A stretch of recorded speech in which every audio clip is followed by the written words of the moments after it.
Have you heard about the Imam who has stolen the money?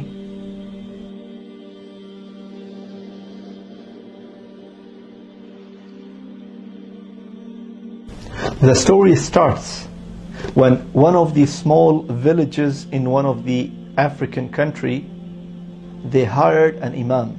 This Imam was graduated from Islamic University.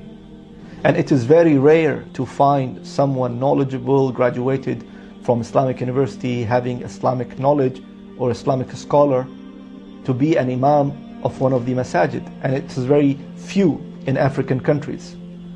So the people of that village, they decided that every Ramadan, during the 30 days or 29 days of Ramadan, each family should invite this Imam for iftar, for food, as ihtiram, as a respect, as an honor, as hospitality. So that was the normal practice, and the Imam is doing his best in the masjid, doing the lectures, the classes, the courses, educating the people and the community. And in Ramadan, he went to the first house. The second day, he went to the second house. The third day, he went to the third family. And it's like that.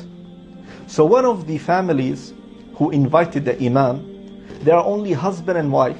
And obviously, they are all poor. They are living in a village. After the Imam came, he was waiting in that waiting area or in the hall where they should eat the food. And after eating the food, the Imam said, Jazakum Allahu khair, may Allah reward you, and he left. After a while, the wife started looking for the money. She kept money in the same place where the Imam was sitting, but she couldn't find. She is looking under the table, she is looking under the blanket, she is looking under the carpet, she is looking everywhere. Nowhere. The money is gone. So she asked the husband, she said, do you let anyone to come inside the house? He said, no. What happened? She said that she cannot find the money.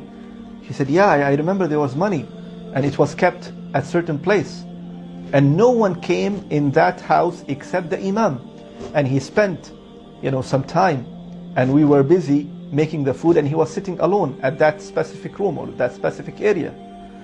So they both said for 100% sure that no one took the money except Imam, because no one else came inside the house.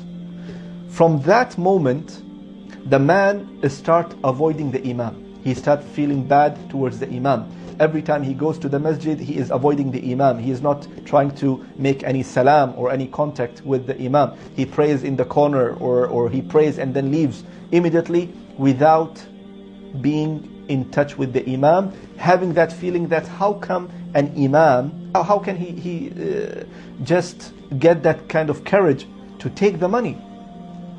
Well, the year passes and the next Ramadan came. And as a normal practice of the people of the village, that everyone should invite an Imam for a day, for iftar. So one day he went to the first family, the second day he went to the second family, until the turn of this family who lost the money. They now have to invite the Imam. But the man is not comfortable. He says, how can I call the Imam who came last time in my house and he's stolen the money? So I'm not comfortable. So the wife, she was a righteous and pious wife. She came and she said, listen, maybe the Imam was in need of the money. Maybe he needs, this money for something. So let's forgive him for the sake of Allah and let's invite him. Just let it go.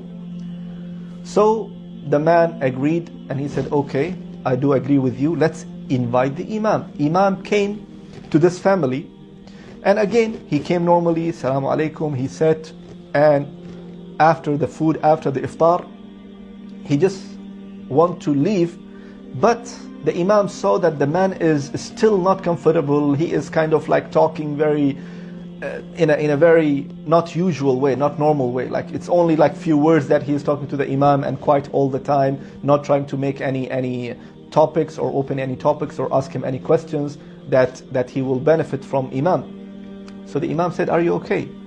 So the man couldn't take it anymore. He said, Imam, I want to tell you something honestly. From the last year till now, didn't you realize that I am avoiding you? I'm not saying salam to you. I'm not coming and talking to you. So the Imam said, yes, I realized, but I didn't get enough time to come and talk to you, to ask you what's happening, because I was also busy here and there.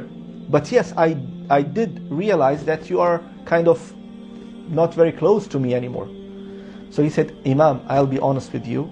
Last time we invited you and we kept some money in the same room and we were preparing the food and you were sitting alone.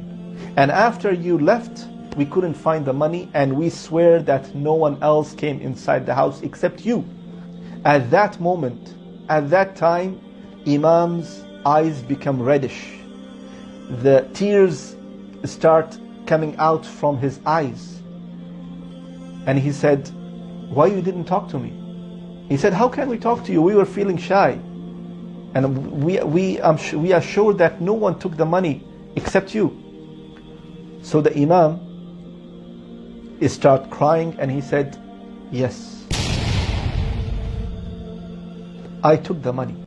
At that moment, it was the shocking moment for everyone.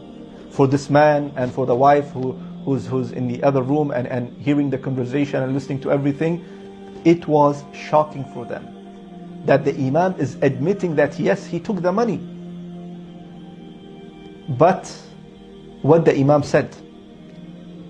The Imam said, I'm not crying because you accused me and you are sure that I took the money. I am crying because of other thing. I was sitting in the same room and the money were kept at that side. And the wind started blowing and the window is open as it is open right now. And the money started flying everywhere because of the wind. So I got up quickly and I started collecting the money. And I was waiting for you when you will come. So I saw in front of me a Quran and I opened the Quran. I kept the money inside the Quran and I closed it and I kept it. The reason I'm crying because for the entire year, none of you opened the Quran and read the Quran. If you just open the Quran and read any verse from it, you would find the money. So I am crying that my own people in this village, they didn't read the Quran for the entire year. I'm not sad because you accuse me, but I'm sad that you are completely abandoned the Quran for the next year. And this also, my brothers and sisters, applies to all of us. In Ramadan, we only touch the Quran and read the Quran in the month of Ramadan and on weekly basis or certain occasions.